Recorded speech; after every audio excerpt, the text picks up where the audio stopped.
Salam sejahtera Malaysia, denyut nadi suara rakyat bergema di channel ini. Terima kasih kerana bersama-sama dalam channel ini. Untuk mendapatkan berita terbaru setiap hari, sila tekan butang subscribe, like dan share. Malaysia kita punya, cintai Malaysia aku, kita jaga kita. Sila tekan butang subscribe, like dan Salam sejahtera Malaysia. Wow, ini satu kejutan besar nih. Satu kejutan besar, sangat-sangat besar. Adun Perikatan Nasional papah wanita mabuk ke bilik hotel. Dedah keputusan penghakiman. 29 Julai 2024. Harapan Dele. Sekali lagi tajuk dia, Adun Perikatan Nasional, Adun PN. Papah wanita mabuk ke bilik hotel, dedah keputusan penghakiman. Ahli Dewan Undangan Negeri Adun Gombak Setia dari Perikatan Nasional Muhammad Hilman Idham dikatakan telah menjemput kenalan yang kemudiannya menjadi mangsa rogol kepada seorang ahli perniagaan. Mengikut satu kes pendakwaan, mangsa memberitahu telah dijemput oleh Hilman Idham untuk sambutan ulang tahun kelahirannya di sebuah restoran di hotel berkenaan bersama tertuduh dan beberapa lagi rakan lain pada penghujung tahun 2020. Selepas makan malam di restoran itu, mereka beredar ke bilik karaoke. Walau bagaimanapun, melihat keadaan mangsa yang mabuk, tertuduh mencadangkan bilik hotel ditempa untuk menempatkan wanita tersebut. Hilman yang merupakan wakil rakyat dari Bersatu dilapor telah memapah mangsa ke bilik bersama tertuduh dan 3 lagi individu yang lain. Kemudian setelah terjaga pada jam 4.30 pagi 5 Disember tahun 2020, mangsa menyedari berada dalam keadaan bogel.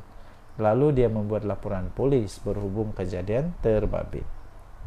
Berdasarkan pertuduhan pindaan, Muhammad Zulfahimin Madsir 40 tahun didakwa telah merogol seorang wanita berusia 35 tahun di sebuah bilik hotel di Sri Hartamas pada jam 1 hingga 3 pagi 5 Disember 2020. Pertuduhan itu dibuat mengikut Seksyen 376-1 Kanun Kesiksaan.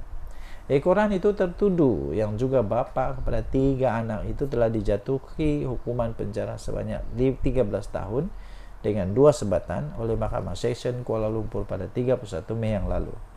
Hakim Nur Hasnia Abdul Razak telah menjatuhkan hukuman itu selepas mendapati pasukan pendakwaan telah berjaya membuktikan prima facie, sementara pihak tertuduh gagal menimbulkan keraguan pada akhir kes pembelaan. Mahkamah memutuskan pembelaan tertuduh adalah tidak bermerit. Lapor Sinar Harian memetik keputusan penghakiman yang dimuat naik dalam sistem kehakiman pada 25 Julai yang lalu. Mahkamah ini berpendapat pembelaan gagal mengemukakan penjelasan untuk menyangkal keterangan saksi-saksi pendakwaan yang jelas menyatakan mangsa telah mabuk pada malam kejadian. Semasa pemeriksaan balas, tertuduh juga mengakui bahawa mangsa tidak pernah mengatakan ingin bersetubuh dengannya, kata hakim itu. Beliau berkata tindakan mangsa yang mengajak tertuduh menemaninya pada malam kejadian tidak boleh secara otomatik dikatakan bahawa wanita itu merelakan untuk melakukan hubungan seks dengan tertuduh. Susulan itu jelasnya, mahkamah mendapati keterangan pembelaan tertuduh bahawa dia tidak merogol mangsa adalah satu penafian semata-mata. Katanya, mahkamah berpendapat kesalahan yang dilakukan ialah serius dan keji kerana Muhammad Zulfahimin mengambil kesempatan merogol ketika mangsa mabuk. Menurut hukuman terhadap lelaki itu, hendaklah memberi amaran tegas kepada masyarakat supaya kesalahan sebegini tidak berleluasa. Hakim berkenaan berkata, mahkamah juga berpandangan bahawa kepentingan awam menuntut mahkamah mengenakan hukuman yang berat sebagai pengajaran. Denyut nadi suara rakyat bergema di channel ini. Bye-bye. Salam sejahtera Malaysia, denyut nadi suara rakyat bergema di channel ini. Sanusi memang selalu mengejutkan lah. Apapun yang dibuat memang mengejutkan. Tapi kali ini memang tak bikin kejut lah. Memang saya sudah agak pun. Ini saya tidak terkejut langsung. Sanusi berkata dia tidak masalah jika gerakan mau keluar daripada PN.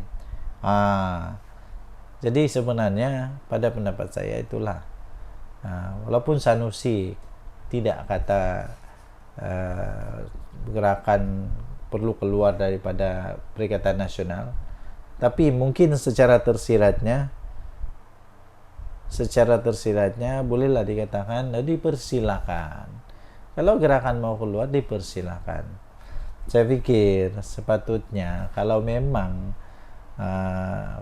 Sanusi mau menyelamatkan Perikatan Nasional ini, patut dia kata beginilah, nanti kita akan berbincang dengan lebih baik dengan gerakan, memperhalusi, memberikan penjelasan supaya gerakan dapat diselamatkan daripada keluar daripada Perikatan Nasional. Tapi kalau Sanusi kata tiada masalah jika gerakan mau keluar PN, memang dia sudah pun mau bersedia untuk gerakan keluar. Dengan kata yang lebih lembut, agaknya mungkin dia kata beginilah, keluar sajalah, oke lah, kalau mau keluar sajalah, kami tidak masalah. Macam gitulah. Ketua Pengarah Pilihan Raya Perikatan Nasional Datuk Seri Muhammad Sanusi Maknur berkata, dia sendiri tidak ada masalah secara pribadi, tidak masalah jika gerakan mau keluar dari PN. Iyalah, kenapa Sanusi susah hati kalau gerakan mau keluar PN kan? Gerakan bukan kuat manapun, berapa sangat dia ada parlimen, berapa dia ada adun, berapa ahli dia, berapa kekuatan jenderal dia, tidak kuat manapun. Ya, jadi sebab itu Sanusi pun tidak pun rasa sedih kah, tidak. Sebab tiada pun apa-apa kelebihan untuk mau pujuk gerakan untuk terus stay dalam Perikatan Nasional. Cobalah kalau Perikatan Nasional, cobalah kalau gerakan ini ada 60 kursi. Di sanalah kau. Ataupun kalau Perikatan Nasional ada 30, 20 kursi lah. Jangan banyaklah, 20 kursi. Memang dipujuk rayu tuh. Tapi kerana 1 kah 2 kah, yang pasti tak sampai 3 lah. Jadi Sanusi dengan cepat pun mengeluarkan kenyataan, sila keluar. Itu komen Sanusi. Jadi itulah sila keluar. Jadi Menteri Besar Kedah itu berkata, gerakan perlu belajar menghormati orang Melayu dan Islam di negara ini, bukannya membuat ugutan politik. Sila keluar. Itu komen Sanusi. Kan saya dah kata, komen dia pendek. Sila keluar. Iyalah, semua orang nak hormat dia. Gerakan saja. Sedangkan dia tak reti nak hormat kita. Dia kata, takkan semua benda ni kita nak hormat dia. Dia tak perlu hormat kita kah? Katanya dipetik oleh Malaysia kini.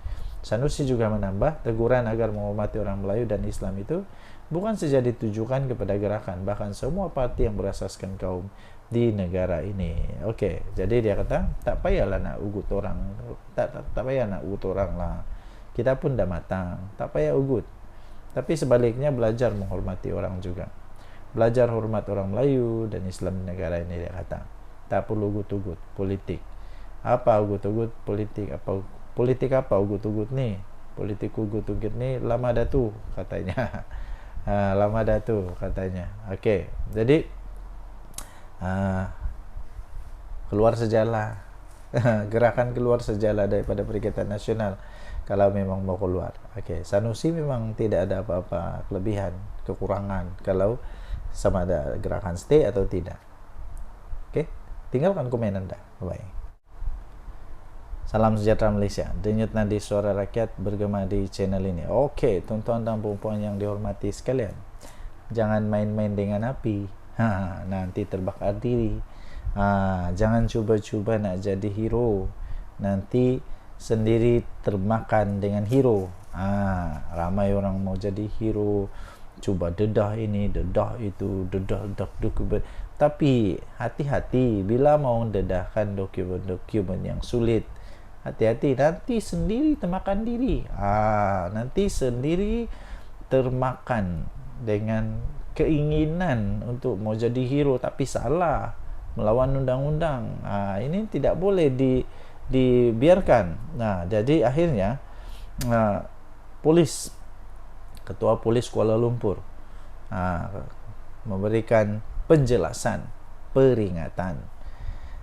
Dedah dokumen sulit kerajaan adalah kesalahan serius. Itu kata polis. Penahanan reman ahli jawatan kuasa penerangan bersatu yaitu Badrul Hisham Syaharin, adalah proses biasa yang dilakukan berdasarkan keperluan siasatan.